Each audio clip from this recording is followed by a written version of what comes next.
اللہ اللہ اللہ اللہ۔ استخارے کے بعد نقصان نہیں ہوتا، آپ استخارہ کریں، لیکن جب یقین ہو جائے کہ استخارے میں یہی وجہ راجی ہے پھر عمل کریں۔ مجھے دوسری شادی کی خواہش ہے لیکن راستہ نہیں نکلتا، 3 دفعہ سورۃ الرحمن پڑھ کے دعا کیا کرو۔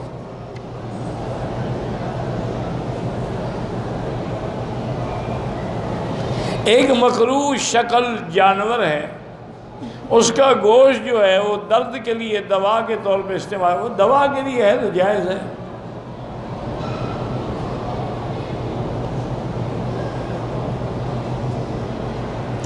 بہرحال انٹرنیٹ کے بجائے کتابیں لے کے پڑھیں، وہ زیادہ بہتر ہے۔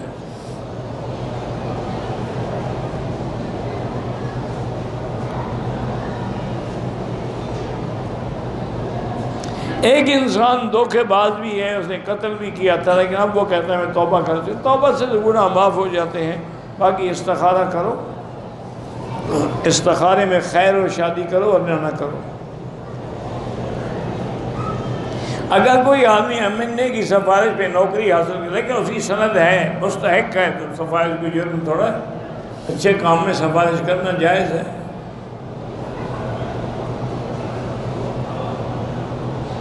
شیعہ کہتے ہیں کہ حضرت علی کی ایک بیٹی تھی، بالکل جھوٹ بولتے ہیں، غلط کہتے ہیں۔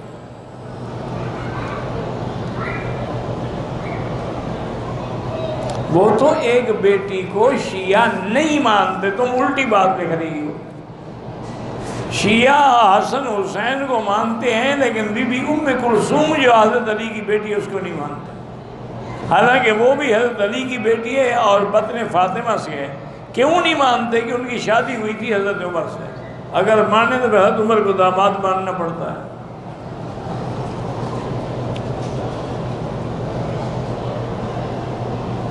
جو لوگ فوت ہو گئے ان کی طرف سے قربانی کریں، بالکل کریں، ان کو ثواب پہنچتا ہے۔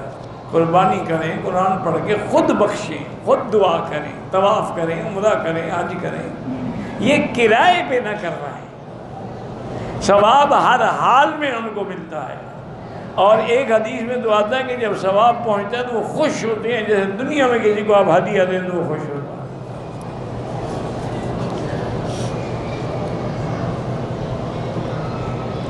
عورت کو طلاق ہوئی ہے، عدت میں گئے، مجبوری کی وجہ سے کہیں جا سکتی ہے، ہاں جا سکتی ہے۔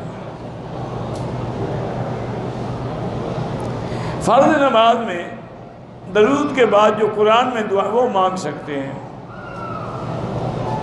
دعا کے بعد درود کے بعد دعا مانگنا بھی سنت میں شامل ہے۔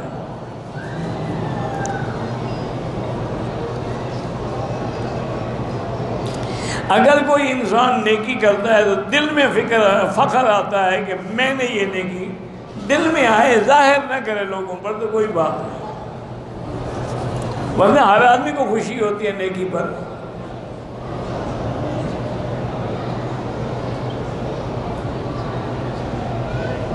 میں نے ایک جگہ پڑھا تھا کہ اگر کام میں رکاوٹ ہو تو 100 دفعہ یا مانے ہو پڑھو، ٹھیک ہے، یا مانے ہو اللہ کا نام ہے۔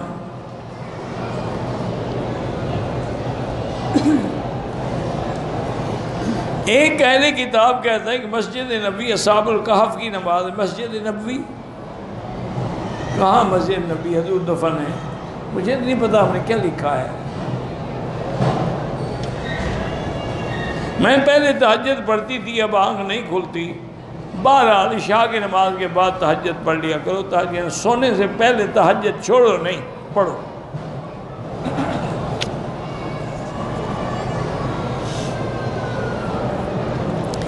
اگر آدمی ہر دفعہ عمرہ کرے گا، ہر دفعہ سر منڈانا پڑے گا، بال نہ بھی ہوں تب بھی اس طرح پھروانا ہوگا۔ 2 عمرے کریں ان کو بھی سر منڈانا ہوگا۔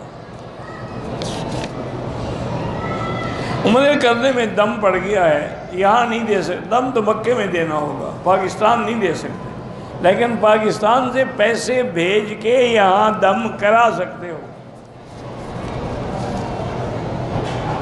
میرے سر پہ اچانک بوجھ ہو جاتا ہے، چہرے پر بھی ایسے لگتا ہے جیسے کوئی آگ لگی ہو. سورۃ البقرہ پڑھ کے پانی میں دم کرو، وہی پانی سر پہ بھی ڈالو، وہی پانی پیو بھی، اور چہرے پر بھی اسی پانی کے چھینٹے مارو.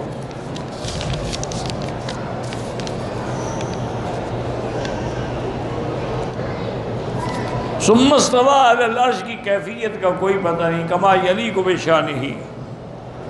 شیعہ کے ساتھ کھانا پینا نہ کریں تو اچھی بات ہے. ہمارے یہاں ہر اتوار کے دن ایک ختم القرآن کیا جاتا ہے، تو ختم القرآن کا نام ختم خواجگان کیسے ہو گیا؟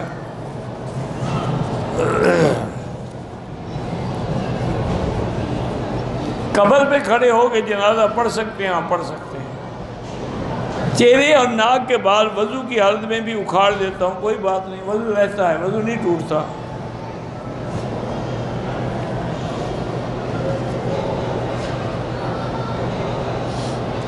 طائف حضرت ابراہیم کی زمین نہیں تھی، ویسے یہ آتا ہے کہ وہ ٹکڑے کو اللہ نے کعبے کا طواف کرا کے وہاں رکھ دیا. حضرت ابراہیم کی کوئی جائیداد نہیں تھی.